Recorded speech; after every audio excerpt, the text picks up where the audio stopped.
የዛሬው ምሳሌያችን የብልሁ መጋቢ ምሳሌ የሚለው ነው። በአዲሱ መደበኛ ትርጉም የተሰጠው ርዕስ ከምሳሌው በላይ ያ ነው፣ የብልሁ መጋቢ ምሳሌ። ሌላም ርዕስ ልንሰጠው እንችላለን፣ የዚህ ዓለም ብልህ ሰው ማለት እንችላለን። የሉቃስ ወንጌል ምዕራፍ 16 ከቁጥር 1 እስከ 13 ወይም እስከ 14 ያለውን እናነባለን። በመጀመሪያ የሉቃስ ወንጌል ምዕራፍ 16 ከቁጥር 1 እስከ 14።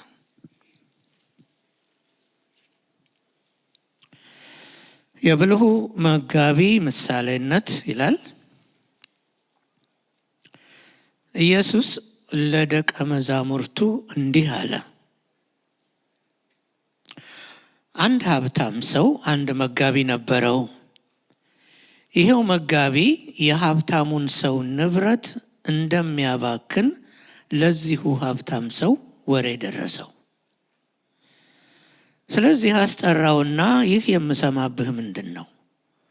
ከእንግዲህ አንተ መጋቢ ልትሆነኝ ስለማትችል የምታስተዳድረውን ንብረት መቆጣጠሪያ ሂሳብ አስረክበኝ አለው።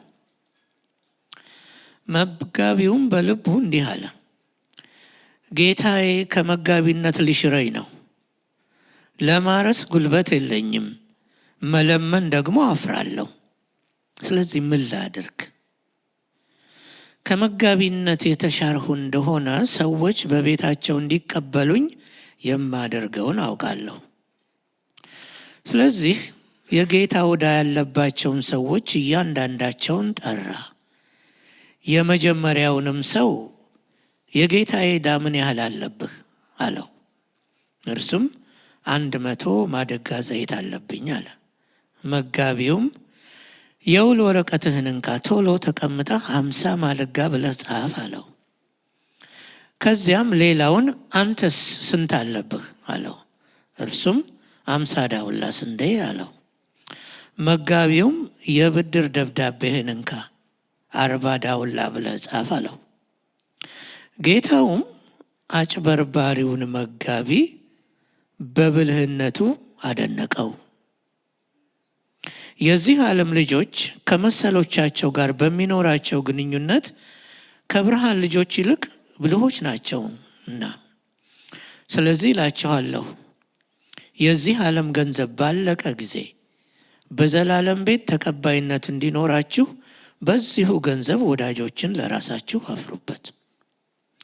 በትንሽ ነገር ታማኝ የሆነ በትልቁም ይታመናል፣ በትንሽ ነገር ያልታመነ በትልቁም አይታመንም። እንግዲህ በዚህ ዓለም ሀብት ካልታመናችሁ እውነተኛውንም ሀብት ማን አደራ ብሎ ይሰጣችኋል? በሌላው ሰው ሀብት ካልታመናችሁ የራሳችሁ የሆነውን ሀብት ማን ይሰጣችኋል? በአንድ ጊዜ 2 ጌቶችን ማገልገል የሚችል ማንም ባሪያ የለም። አንዱን ጠልቶ ሌላውን ይወዳል፣ ወይም አንዱን ይጠጋል ሌላውን ይንቃል። የእግዚአብሔርም የገንዘብን ባሪያ መሆን አትችሉም። ገንዘብን የሚወዱ ፈሪሳውያን ሁሉ ሰምተው በኢየሱስ አፌዙበት ይላል።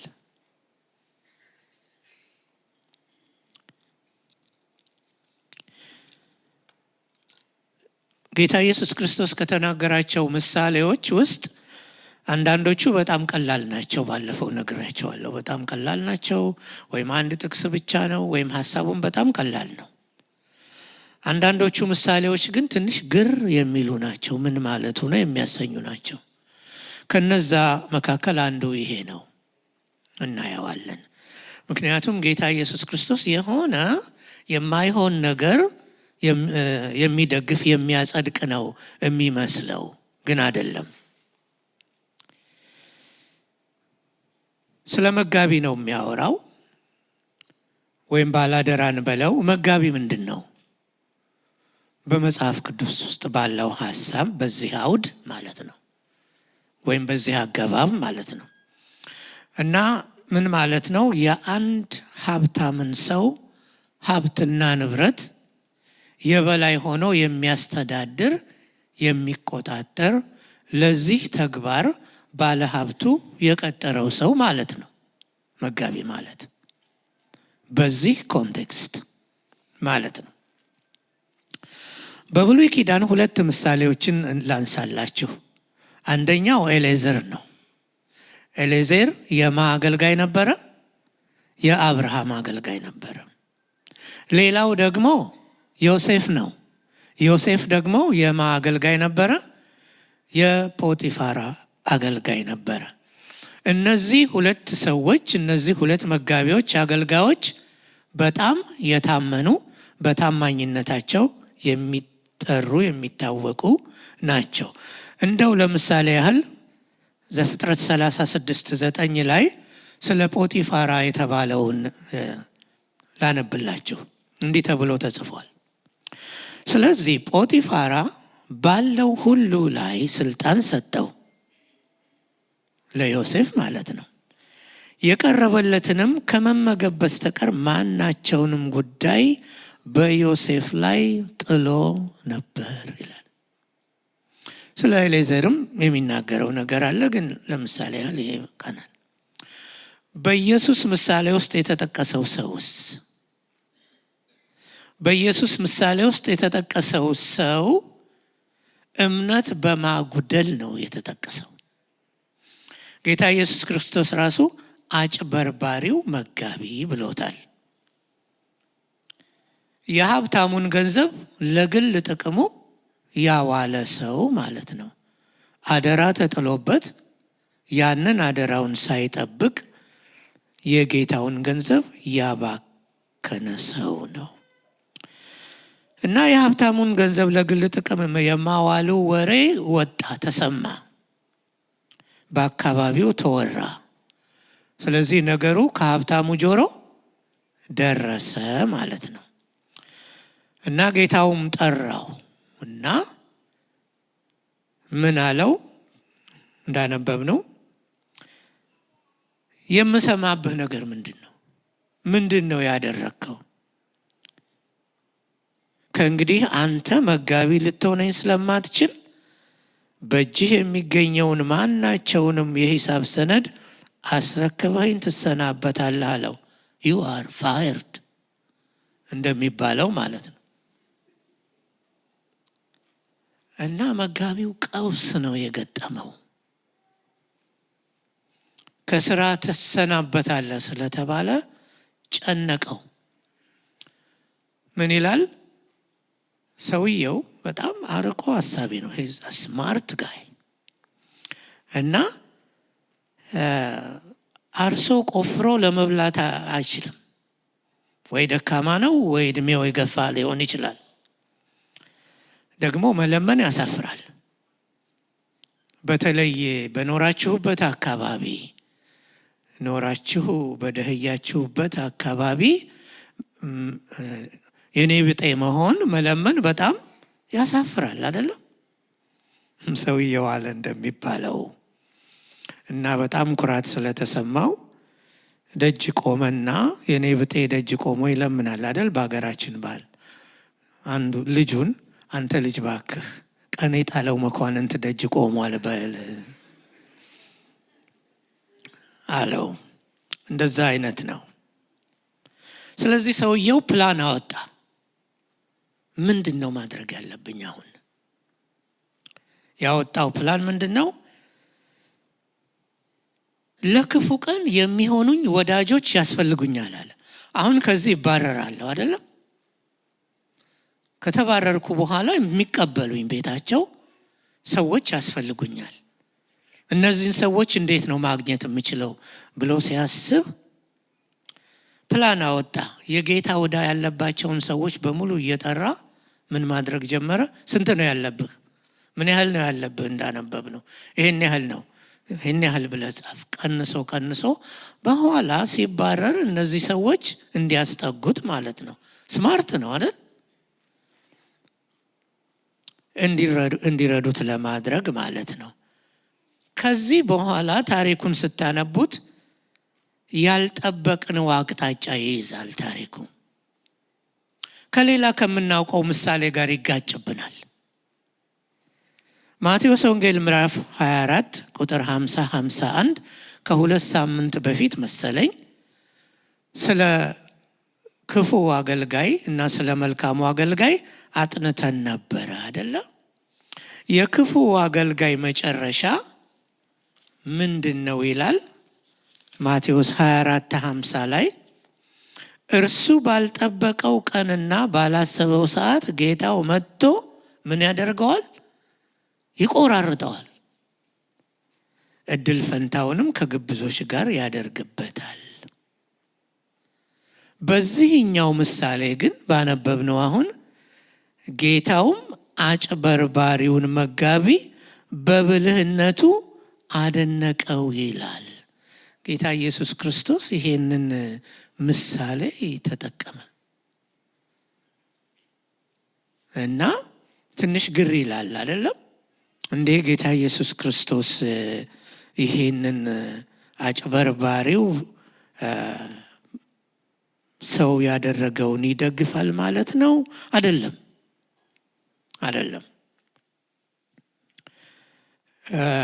ለነገሩ ሰውየው ያደረገውን ያደነቀው ባለቤቱ እኩይ ተግባሩን አይደለም። እንኳን ደግ አደረክ እንኳን አጭበረበርክ አይደለም ያለው። ራሱን ለማዳን የወደፊት ህይወቱን ማመቻቸቱን ነው። ያንን ስማርትነስ ነው። አንድ የቅርብ ወዳጄ ምን አለኝ? ሁልጊዜ አለ ትኩረቱ ፈርጡ ላይ ነው። የአንድ የአልማዝ እንትን ቢኖራችሁ አንድ ሰው ቢኖረው ፈርጡ የሚቀመጥበት ነገር አለ አይደለም? ከብር የተሰራ ሊሆን ይችላል ወይም ከሌላ ነገር። አሁን ስታዩ የምታዩት ፈርጡ ያለበትን ነገር ሳይሆን ፈርጡን ነው አይደለም? ስለዚህ እንዲህ አይነት ነገር በምናነብበት ጊዜ በምሳሌዎቹም ውስጥ በምናይበት ጊዜ ትኩረቱ ዋናው ነገር ምንድነው ብለን ነው መጠየቅ ያለብን ለማለት ነው። ወደ ማብራሪያው ጌታ ኢየሱስ ወደ ሰጠው ማብራሪያ እንሄዳለን። ምን አለ ጌታ ኢየሱስ ክርስቶስ? የዚህ ዓለም ልጆች ከመሰሎቻቸው ጋር በሚኖራቸው ግንኙነት ከብርሃን ልጆች ይልቅ ብልሆች ናቸው። 16 ቁጥር 8 ላይ ያለው ነው። እነዚህን ሁለት ነገሮች ለመፍታት እንሞክር። የዚህ ዓለም ልጆች እነማን ናቸው? የዚህ ዓለም ልጆች ሲል ጌታ ማንን ማለቱ ነው? የዚህ ዓለም ልጆች በእግዚአብሔር መንግስት ውስጥ ምንም ድርሻ የሌላቸው እንዲኖራቸውም ግድ የማይሰጣቸው የዓለም ሰዎች ናቸው። የማያምኑ ናቸው ወይም ዓለማውያን ናቸው።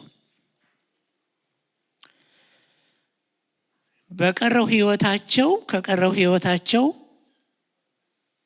ትልቅ ትኩረት የሚሰጡት ምንድነው? ወደፊት እንዴት አድርጌ እኖራለሁ?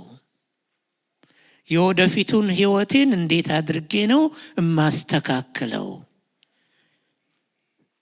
ለህይወታቸው በዚህ ምድር እስካሉ ድረስ ለሚኖሩት ህይወት ምቾት የሚያገኙበትን መንገድ የሚያስቡ፣ ለዛ ከፍተኛ ትኩረት ሰጥተው የሚሰሩ ማለት ነው። ቀን ሌሊት የሚደክሙት ለምንድን ነው? በዚህ ዓለም ላይ የሚኖሩትን ህይወት ለማመቻቸት ብቻ ነው። የብርሃን ልጆችስ እነማን ናቸው? ባጭሩ የእግዚአብሔር ሕዝብ ማለት ነው። የብርሃን ልጆች ማለት እውነተኛ የክርስቶስ ተከታዮች ማለት ነው። በደሙ የተዋጁትን ማለት ነው። ጌታ ኢየሱስ ክርስቶስ የብርሃን ልጆች እንድትሆኑ ብርሃን ሳለላችሁ በዚህ ብርሃን እመኑ አለ። የብርሃን ልጆች እንድትሆኑ ብርሃን ሳለላችሁ በዚህ ብርሃን እመኑ። እንግዲያው የብርሃን ልጆች እነማን ናቸው? እኔ የዓለም ብርሃን ነኝ። በእኔ ብታምኑ በጨለማ ውስጥ አትመላለሱም ያለውን ቃል ሰምተው እሱን የሕይወታቸው ብርሃን ያደረጉ ሰዎች ናቸው። እኔ የዓለም ብርሃን ነኝ ባለው በጌታ በኢየሱስ ክርስቶስ ያመኑ ሰዎች ናቸው። ሌላ ጥቅስ ልጨምርላችሁ። ጳውሎስ በኤፌሶን 5:8 ላይ ለኤፌሶን ሰዎች ሲናገር እንዲህ ይላል። ሁላችንም አማኞችን ክርስቲያኖችን የሚመለከት ቀድሞ ይላል ጨለማ ነበራችሁ። የሁላችንም አማኞች የቀደመ ማንነታችን ይሄ ነው። የቀደመ ማንነታችን ምንድነው? የሁላችንም ጨለማ ነበራችሁ። በጨለማ ውስጥ ነበር የምንኖረው። አንድ ቀን ይሄ ብርሃን መጥቶ በሕይወታችን ሕይወታችንን ከማብራቱ በፊት የሕይወት ብርሃን ከማግኘታችን በፊት ዞር ብለን ስናየው የምንኖርበት የነበረው ሕይወት የጨለማ ሕይወት እንደነበረ እንድናስብ ያደረገን። አሁን ግን በጌታ ምንድናችሁ? ብርሃን ናችሁ። አሁን በጌታ ምንድናችሁ? ብርሃን ናችሁ። አሁን በጌታ ምንድነን? ብርሃን ነን። ቀድሞስ ጨለማ ነበርን።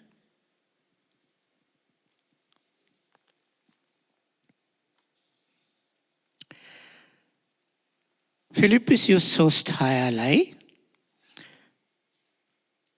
ከሁሉም በላይ ይልና ሀገራችን በሰማይ ነው፣ ከዚያ የሚመጣውንም አዳኝ ጌታ ኢየሱስ ክርስቶስን በናፍቆት እንጠባበቃለን።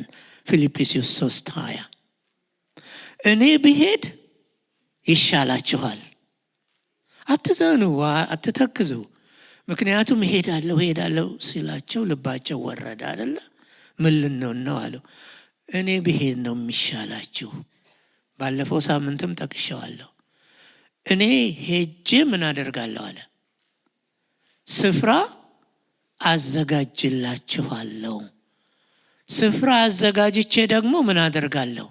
ተመልሼ እመጣለሁ፣ ወደ እኔም ወስዳችኋለሁ፣ ከእኔም ጋር ለዘላለም ትኖራላችሁ። አገራችን በሰማይ ነው። እነዛ የዓለም ልጆች የተባሉት አገራቸው በሰማይ አይደለም። ስለዚህ ስለ ሰማይ ሊያስቡ አይችሉም። ስለ ምድር ብቻ ነው የሚያስቡት።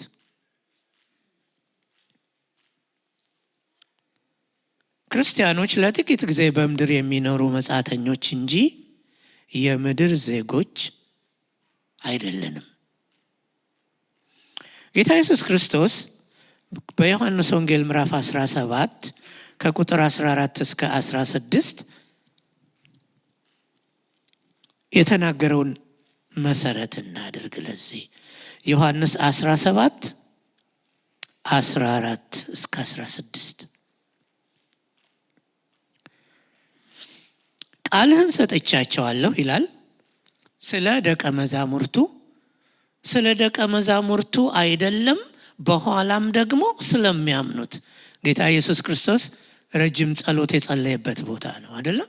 ይህንን ጸሎት የጸለየው ለደቀ መዛሙርቱ ነው ብቻ ሳይሆን በኋላም ደግሞ ለሚመጡት ለእኛም ጭምር፣ ከኛም በኋላ ደግሞ ለሚመጡ። ያንን በሐሳባችን ይዘን ቃልህን ሰጥቻቸዋለሁ፣ እኔ ከዓለም እንዳይደለሁ እነርሱም ከዓለም ባለመሆናቸው ዓለም ጠልቷቸዋል። የምለምንህም ከክፉ እንድትጠብቃቸው እንጂ ከዓለም እንድታወጣቸው አይደለም። እኔ ከዓለም እንዳልሆንሁ እነርሱም ከዓለም አይደሉም። ጥርት ያለ ቃል ነው አይደለም? እኛ የምን ልጆች ነን? የብርሃን ልጆች ነን። ይሄ ብርሃን ማን ነው? ጌታ ኢየሱስ ክርስቶስ ነው። ስለዚህ ለጥቂት ጊዜ በዚህ ዓለም እንኖራለን። ስንሞት አንደነግጥም። ለምን? ወዴት እንደምንሄድ እናውቃለን። ክርስቲያን ይሄን ተስፋ ካልያዘ፣ በዚህ ተስፋ የማይተማመን ከሆነ ስሞት ወደ ጌታ እሄዳለሁ የሚል ካልሆነ ምኑን ክርስቲያን ሆንን? እሰይ በሰማይ ቤት አለኝ እያልን እንደምንዘምረው ማለት ነው። ስለዚህ ትክክል ነው። ሀሳባችን በላይ ባለው ላይ ነው እንጂ በምድራዊ ነገር ላይ አይደለም ይላል። ለምን? ሀገራችን በሰማይ ነው።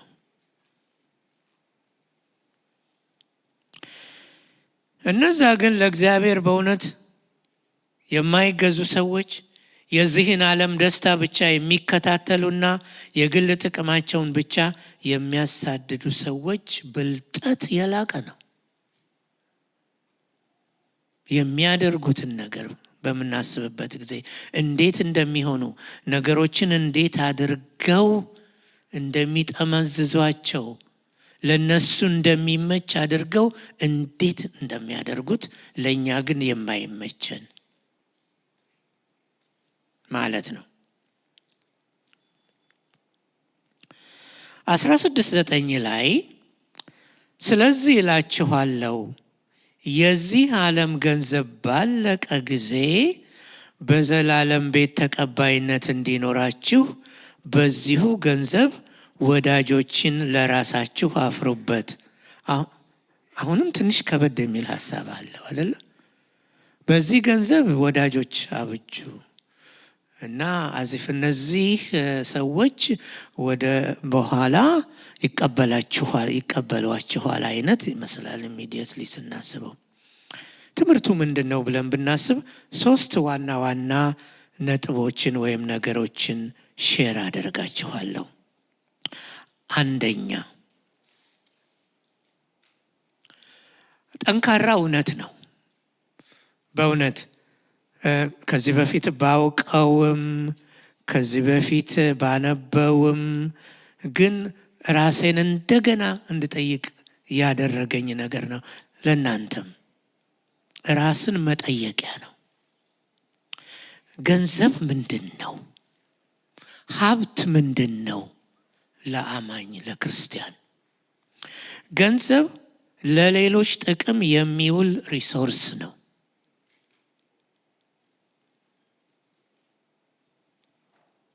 ራስን መጠየቂያ ነው። በሰማይ ቤት ሊቀበላችሁ የሚችሉ ወዳጆች፣ እነሱን ለማፍራት ተጠቀሙበት ይላል። በሌላ ቃል ለእግዚአብሔር ሕዝብ ደግ ሁኑ ማለት ነው። አንዱ ለእግዚአብሔር ሕዝብ ደግ ሁኑ ማለት ነው። ገንዘባችሁን ለሌሎች ለመስራት ተጠቀሙበት ማለት ነው። በእርግጥ የተቸገሩን እርዱበት ማለት ነው። ይህን በምታደርጉበት ጊዜ በሰማይ ሀብት ታከማቻላችሁ ማለት ነው። አንዳንዶቻችሁ በደንብ ታስታውሱታላችሁ።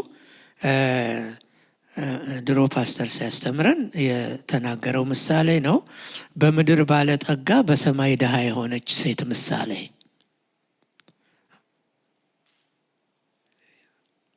ይህቺ ባለጸጋ ሴት፣ ይህቺ ሀብታም ሴት ብዙ ምሳሌዎች ነው ይጠቀሳሉ። ሰዎች ወደ ሰማይ ሄደው ይሄንን አዩ፣ እንዲህ ሲሆን አዩ የተባለ ምሳሌ ይጠቀሳል አይደለም?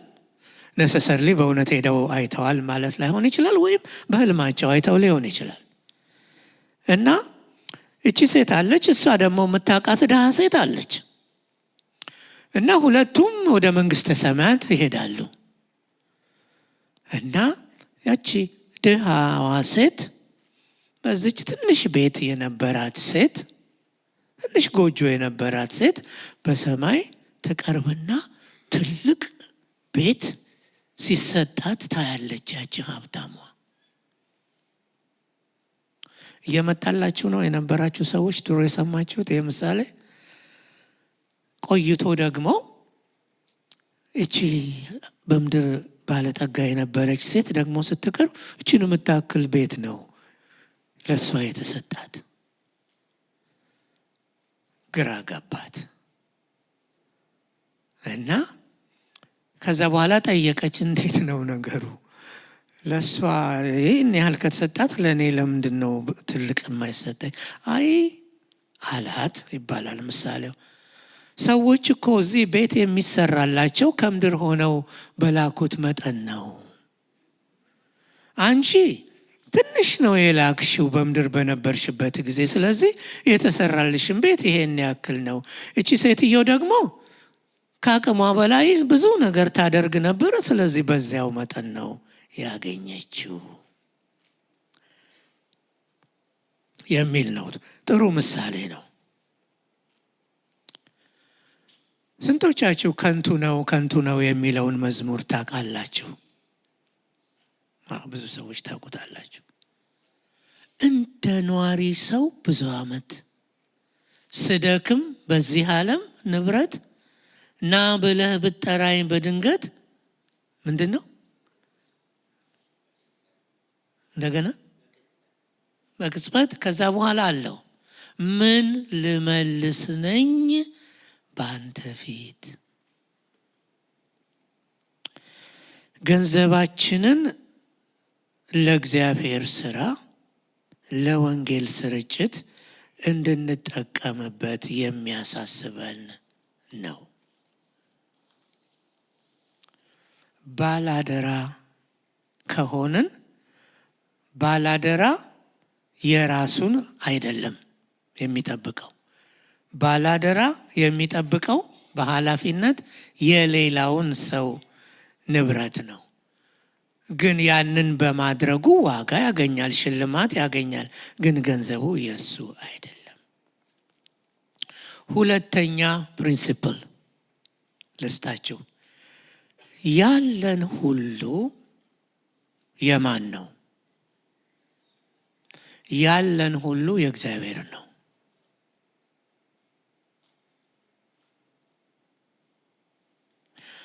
ያለን ሁሉ የእግዚአብሔር ከሆነ ራሳችንን ማየት ያለብን እንደምንድን ነው? እንደ ባላደራዎች የእግዚአብሔርን ንብረት እንደሚጠብቁ ሰዎች ነው።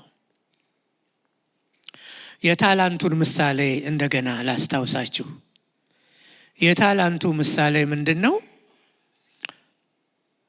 ያ ወደ ሩቅ ሀገር የሚሄደው ሀብታም ሰው 3 ሰዎችን ነው የጠራው አይደለም? ለአንደኛው 5 ሰጠ፣ ለሁለተኛው ስንት ሰጠ? 2 ሰጠ፣ ለሶስተኛው ደግሞ 1 ሰጠ። እንደየአቅማቸው እንደየችሎታቸው እንደ ባህሪያቸው የሚለውን አይተናል ባለፈው ጊዜ። ወደዛ አልመለስም። ግን ምን ላይ እንድናተኩር ነው? ሲመለስ ያ ሰው የጠየቀው ከሰጠው በላይ አይደለም ማለት። ባለ 5ቱ የሚጠበቅበትን ስንት አተረፈ? 5። ባለ 2ቱ 2 ሌላ፣ ባለ 1ዱ ደግሞ 1 ሌላ ነበር ማትረፍ የነበረበት፣ ግን ያንን አላደረገም አይደለም። ስለዚህ እየተሰጠን ነገር አለ። በትንሹ የተሰጠው በትንሹ ነበር እንዲያስረክብ የተጠየቀበት ማለት ነው። ያው እውነት ያልሆነ ግን ራሳችንን የምናታልልበት አንድ ቃል አለ። ብዙ ቢኖረኝ ብዙ እሰጣለሁ። ውሸት።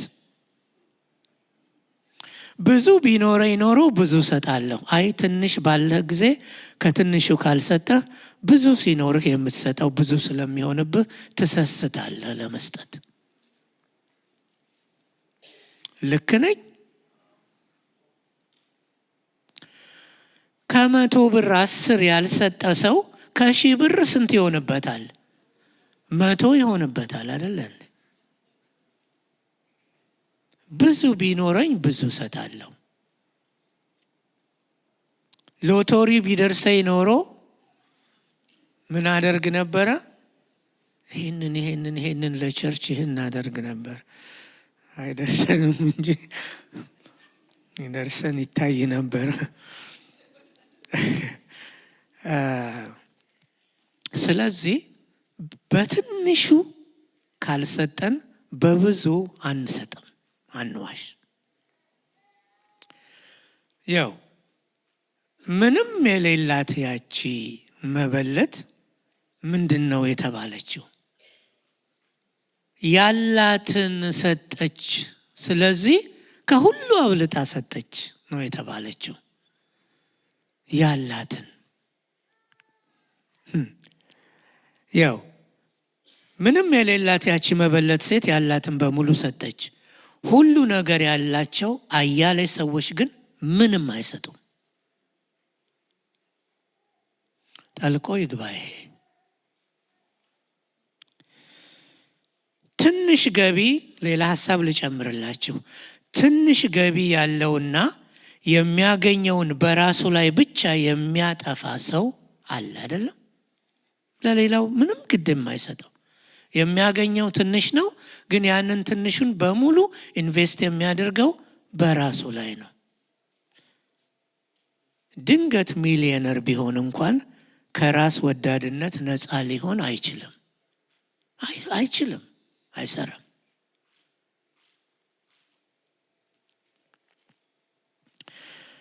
ስለዚህ አማኞች ጥቂትም ይኑራቸው ብዙ ለባላደራነት ተግባራቸው ተገቢ አመለካከት ይኖራቸው ዘንድ አስፈላጊ ነው።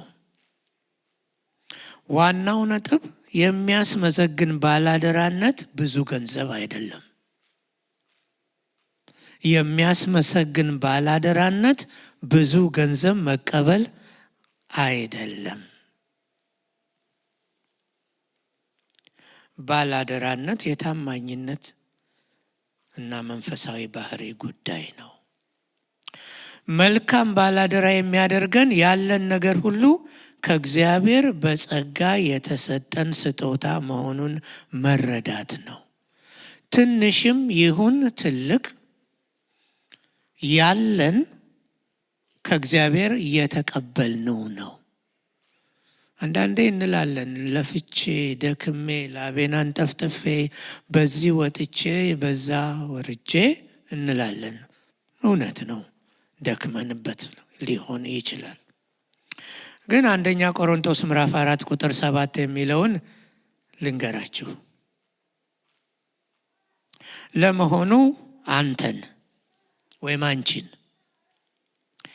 ከሌላው እንድትበልጥ ያደረገህ ማን ነው? ከሌላው እንድትበልጭ ያደረገሽ ማን ነው?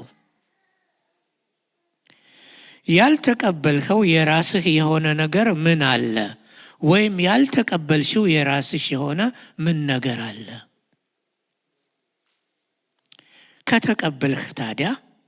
ከተቀበልሽ ታዲያ እንዳልተቀበልህ ለምን ትመካለህ? እንዳልተቀበልሽ ለምን ትመኪያለሽ?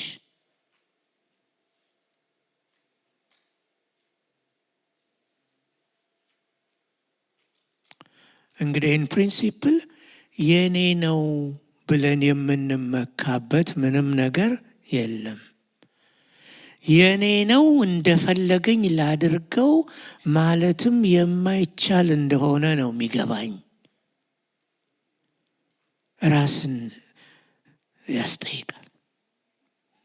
ሐጌ ላይ ስለ አስራት ሲናገር ነው ብሩ የኔ ነው ይላል። አንተ ኪስ ያለው ማለት እኮ ነው። አይመስላችሁም? አንተ አካውንት ውስጥ ያለው ማለት እኮ ነው። ያስደነግጣል። ወርቁም የኔ ነው ይላል ሁሉን የሚገዛ እግዚአብሔር ጸባዖት።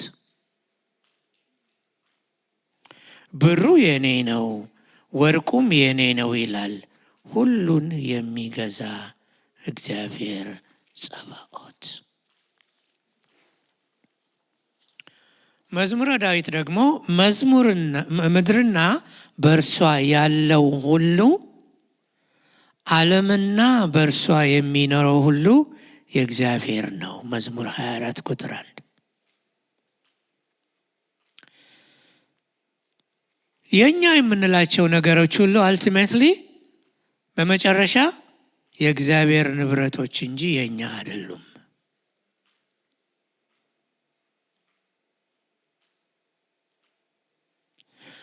በዋናነት ለራሳችን ጥቅም የምናውላቸው የግል ንብረቶቻችን አይደሉም።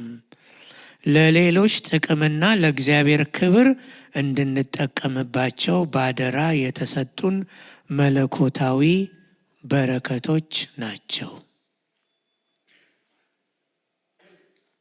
ያለን ጥቂትም ይሁን ብዙ ይሄ ነገር እውነት ነው።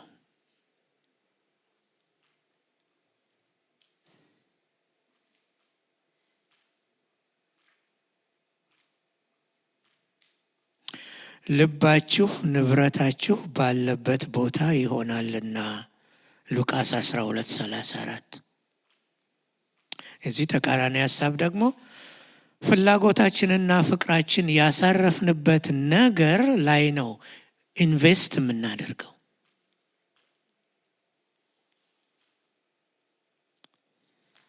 እንግዲህ ከክርስቶስ ጋር ከተነሳችሁ ክርስቶስ በእግዚአብሔር ቀኝ በተቀመጠበት በላይ ያለውን ነገሮች እሹ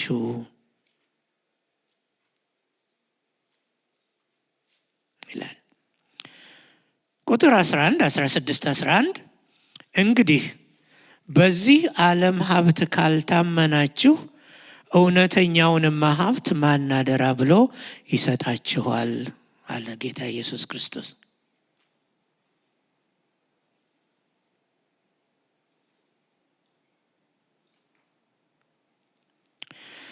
ራሳችንን እንድንፈትን እንድንጠይቅ የሚያደርግ ነገር ነው። እኔ ቆም እያልኩኝ ራሴን እየታዘብኩኝ ነበር ይሄንን ነገር ሳዘጋጅ። ይገርማል። በእግዚአብሔር መንግስት ስራ ላይ በዚህ ምድር ባለው ማለት ነው ኢንቨስት የማናደርግ ከሆነ ታማኝ ባላደራዎች ከመሆን ተግባር እየሸሸን እየተቆጠብን ነው። ከዚህም የተነሳ በሰማይ መዝገብ እያከማቸን አይደለም። አገልግሎታችን በተሰጡን መክሊቶች፣ በመዘመራችን፣ በመስበካችን፣ አምልኮ በመምራታችን ብቻ አይደለም።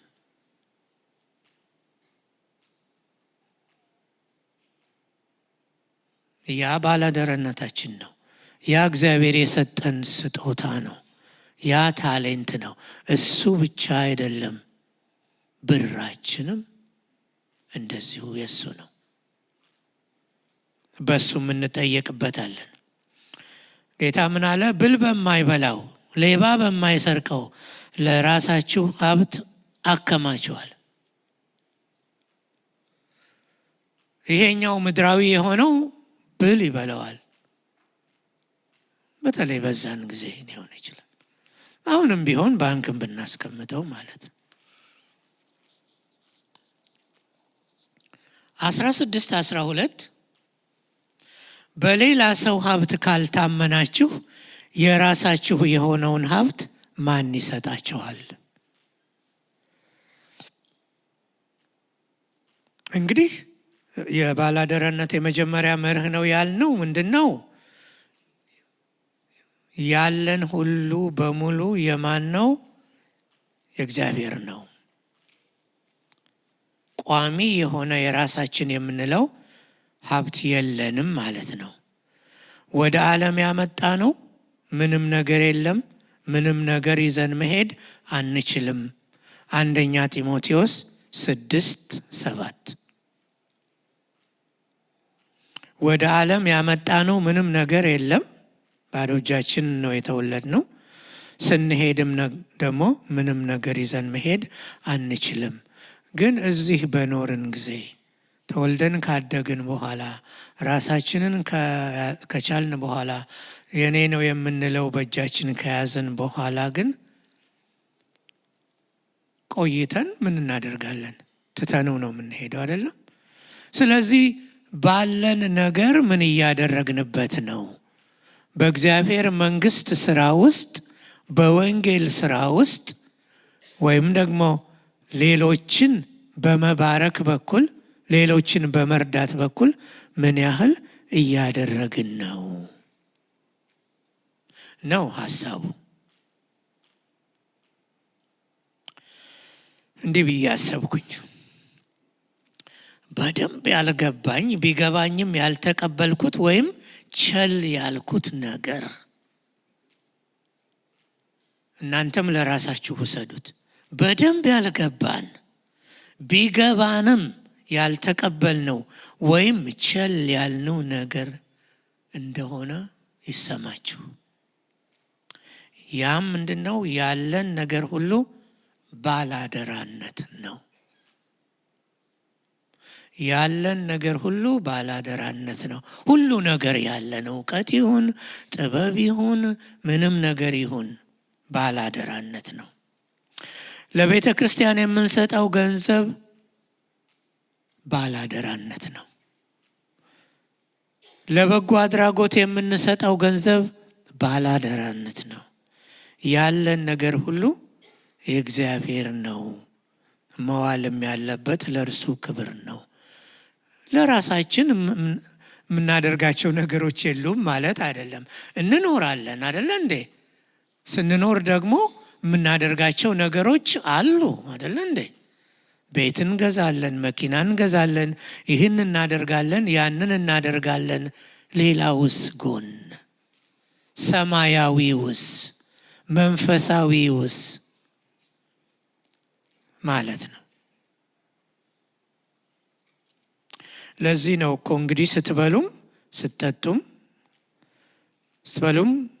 ሆነ ስትጠጡ ወይም ማንኛውንም ነገር ስታደርጉ ሁሉን ነገር ለእግዚአብሔር ክብር አድርጉት የሚለው። ሌላ ምን ትርጉም አለው? ሌላ ሶስተኛ ፕሪንሲፕል ልስጣችሁ፣ ቶሎ የምጨርስ ይመስለኛል ዛሬ። ገንዘብ በልባችን የእግዚአብሔርን ቦታ እንዲወስድብን አንፍቀድለት። ልድገመው። ገንዘብ በልባችን የእግዚአብሔርን ቦታ እንዲወስድብን አንፍቀድለት። 16:13 ላይ ምን አለ ጌታ? በአንድ ጊዜ 2 ጌቶች ማገልገል የሚችል ማንም ባሪያ የለም። አንዱን ጠልቶ ሌላውን ይወዳል፣ ወይም አንዱን ይጠጋል ሌላውን ይንቃል። የእግዚአብሔርም የገንዘብም ባሪያ መሆን አትችሉም።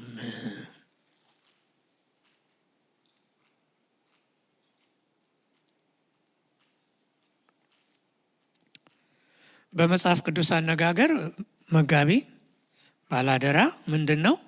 ባሪያ ነው።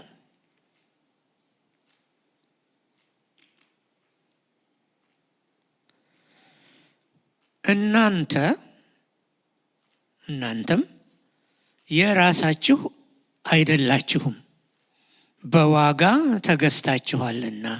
1 ቆሮንቶስ 6:20።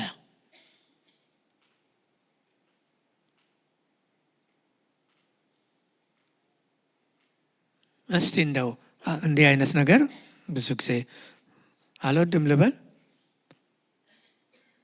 እኔ የራሴ አይደለሁም በሉ እስቲ ድገሙት። ይሄንን ያለው ማን ነው? ጌታ ነው። እናንተ የራሳችሁ አይደላችሁም፣ ደግሞ በዋጋ ተገዝታችኋል።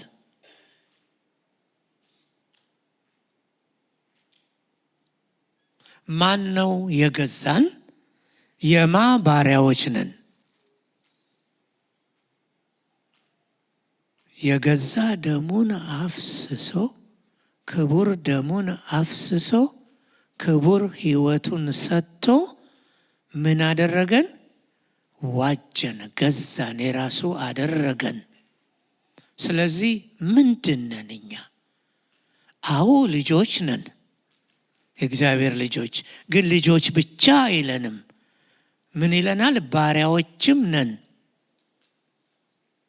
ስለ ባሪያ ብዙ መናገር ይቻላል። በተለይ ይሄ በተጻፈበት ዘመን ባሪያ ምን ማለት እንደሆነ የራሱ ፈቃድ የሌለው ሁል ጊዜ የጌታውን ፈቃድ የሚያደርግ በዚህ ግባ በዚህ ውጣ ሲለው ባሪያው ማን ጌታው ባለበት የሚገባና የሚወጣ።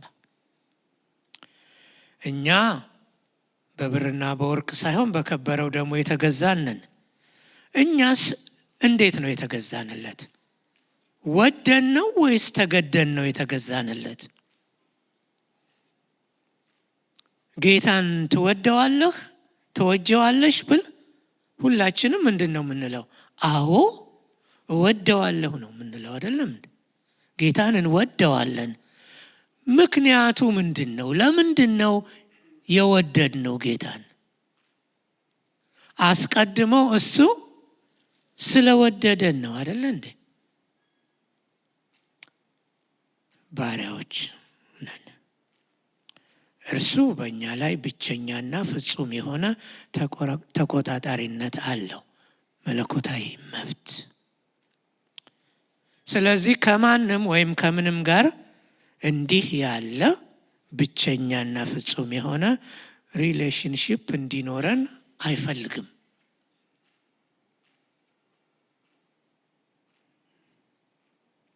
በዋጋ ተገዝታችኋል። የእርሱ ምንድናችሁ? ባሪያዎች ናችሁ ማለት ነው። ስለዚህ አንድ ሰው አንድ ባሪያ የሁለት ጌቶች ባሪያ መሆን አይችልም አይደል እንዴ? እዚህ ላይ እንደሚለው አንዱን ምን ያደርጋል? ይመርጣል፣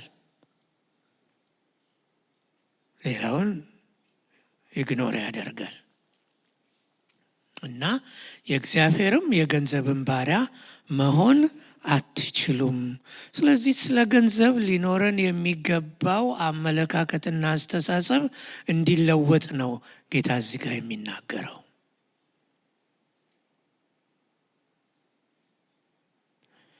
መቼም ስስት በጣም መጥፎ ነገር ነው አይደለም? አንዳንድ ሰዎች በጣም ይቆጠቁጣቸዋል። እና እንደዛ እንዳንሆን ጀነረስ እንድንሆን፣ ለሰዎችም ለእግዚአብሔር ስራም ጀነረስ እንድንሆን ማለት ነው። መካከለኛ መንገድ የለም። የእግዚአብሔርም የገንዘብም ባሪያ መሆን አትችሉም አለ።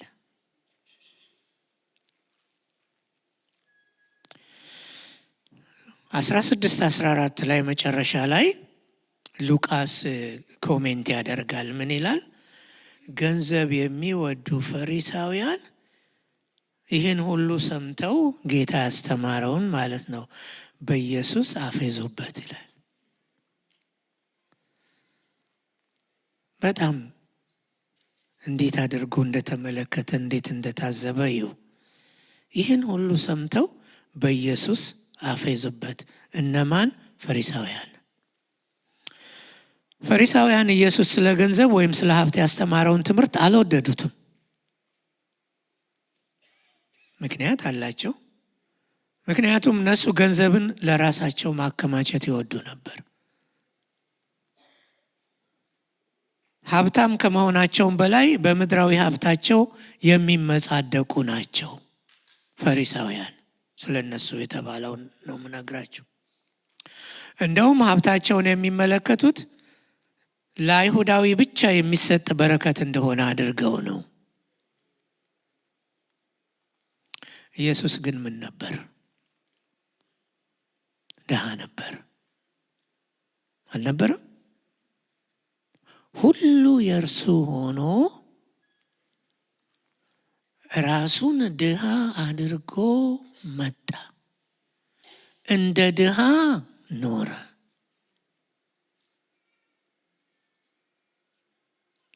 ስለ ራሱ ሲናገር ምን አለ? ለሰማይ ወፎች ጎጆ አላቸው፣ ለምድር ቀበሮዎቹም ጉድጓድ አላቸው።